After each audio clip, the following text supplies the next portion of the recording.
Good evening, Your Excellencies, ladies and gentlemen. Thanks for attending our Egyptian event by ICCD, and thanks for giving me this opportunity to also tell you something about what Egypt have to offer as a tourism sector. I just think a little bit what can I show today, because it's everybody talking about diplomacy and other things which is a little bit far away from tourism. So I tried to find out also something from our culture. I can show you what Egypt had. I think it's a movie. You saw it before. Okay. I think the movie you saw, so keeping time. This is just a fact. I don't know who from you knows this fact, that Egypt actually signed the first peace treaty in the history between Egypt and Haiti in 1258 for PC. I don't know if anybody knows this information before or no, but it's a fact. And it's come also part of the history, which done also by the King Ramses II.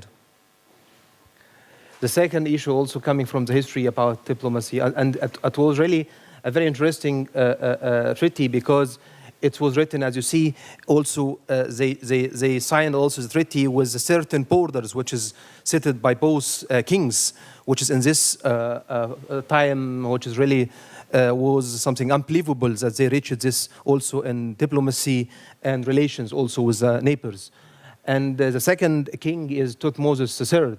Thutmose III, we call it also Napoleon of East. Thutmose III have also concerning culture and diplomacy. He used to, when he, went to other country with his military part just to defend his borders, not to attack. He used to have, he had a brilliant idea to come back to Egypt with the princes of this country, to educate them with his princes and sons in the palace, to be educated and know about the Egyptian culture and everything about Egypt, like his princes and sons in the palaces. And then, when they well educated, they went back to their country and they rule. And in this time also, they keep in a good relation with the Egyptian king, which is also the prince or the son of Thutmose III, and also they are the next kings. So Egypt, since the beginning of the history, have this idea about living in a peace and culture, communication with others, and this is actually in our history. The next thing is, excuse me, maybe you find some German words, because actually it's my first English presentation since 5 or 6 years. But the next issue is the Queen Hatshepsut. We call it Hatshepsut, the Queen of Innovation and Creativity. Hatshepsut is well known in our history that it was really a very good time in Egypt, which had a good relation with all neighbor countries. And she used to have also a trade routes, especially with a land of Punt in Africa also, and in south, in north of the Mediterranean also, the borders, which is actually now Palestine and Lebanon and Syria also. And used to live in her time, actually it was no wars, just peaceful, fruitful relation with all neighbors and a very good trade communication. And there's also some pictures from the temple showing, for example, that he imported certain animals or fruits and vegetables from other countries, and exported also from Egypt gold and other animals and fruits and vegetables to other countries. So, I mean, it's for me really impressive. I'm so proud to be one of this part of this history, which really they used to know, understand what's a mutual cooperation and mutual living, understanding with others, also the neighbors. And this is also, they saying this is the first caricature in the world showing the king and the queen of one of the neighbor countries, Punt. Coming to Hatshepsut, she built the huge monuments in Egypt. We are coming back.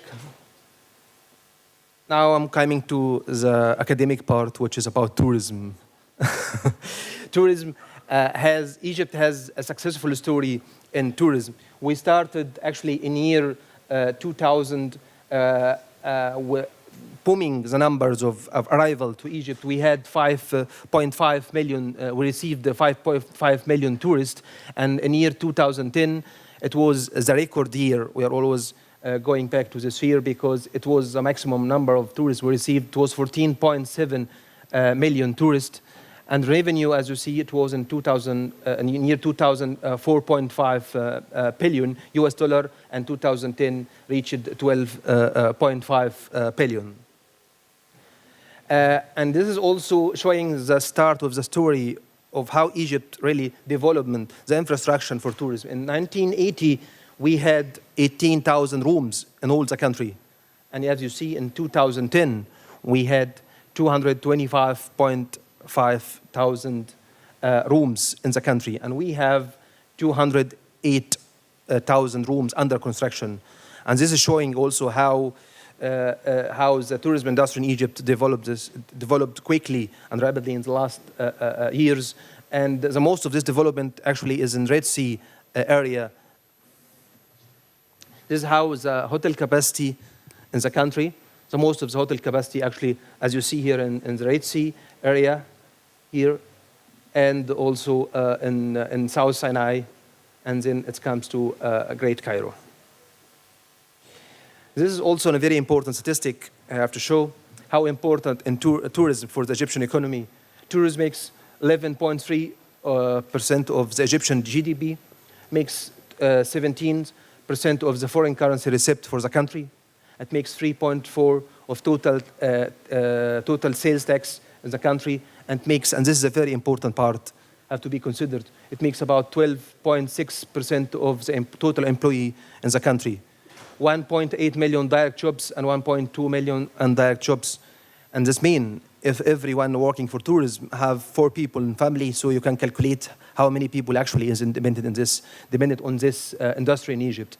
20% of the foreign currency contributed in Egypt actually in 2010 was coming also from tourism, and 9.2 of the investment and service sector also coming from tourism. And this is showing how important tourism for the country. And this is how the numbers of tourists developed in the last years, starting from 2000, showing all tourist arrival to the country from all over the world. And you see here, actually, the numbers always up and down, and this 2010 was the record year, and after the first revolution, the number came down and then up, and second revolution, and now we are coming back actually to all numbers. We received in 2015 9.3 million tourists from all over the world. And this is showing how the German market developing in the last years. And if I come back, you can see the chart, how the German market actually recovered quickly comparing the total market. Just have a look.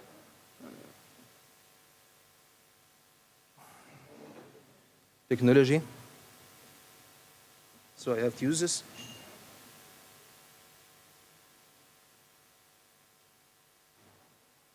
Okay. I need help actually. It doesn't move. It did.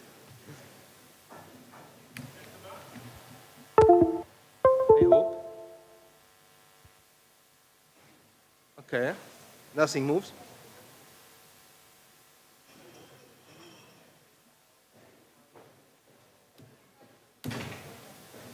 Now it works. It's technology. Okay. So I just like to show the old chart just to show how the German market recovered quickly. You see the curve here for the total arrivals, and you see here for the German market. It's showing that the German market recovered really quickly, and we received last year, 2015, more than 1 million tours from Germany. Now, if I'm talking about Egypt as a tourism country, Egypt has a diversity of product and have unique point of sales also, which is really a 365 days sun guarantee. I'm always saying in Germany, if somebody traveled to Egypt and there is a day without sun, he received his money back. It's insurance from the Egyptian Tourism Office in Germany. So it's always sunny guarantee in Egypt, and it's rarely also to rain. And the closest destination also from Europe. It's about 4 hours flight from Europe. It's a country of the heritage and cultures. of the sympathetic King Tutankhamun and the heritage of the pharaonic monuments. It's a country also where the only still existing world wonder is the pyramids still there. It's also the credit of civilization, as we call it. Now I'm coming to the culture side of Egypt is well known. Just tell me the time, I'll do it. How many times? 2 minutes, 3 minutes? Just 1 minute. Okay, thanks a lot. So this is the Red Sea area, have a lot to offer. And I think all of you, as a German or also a non-German, know how important is the Red Sea area, what kind of products you see underwater, an amazing underwater wallet for divers and water sport activity, plus many other activities like desert, like Nile cruise, and many other things. I think if we have a chance to talk about it, you have our address, you can visit us to talk a bit more, because actually he asked me 1 minute, so I cannot exceed it. Thanks a lot. It was nice talking to you. Thanks, man.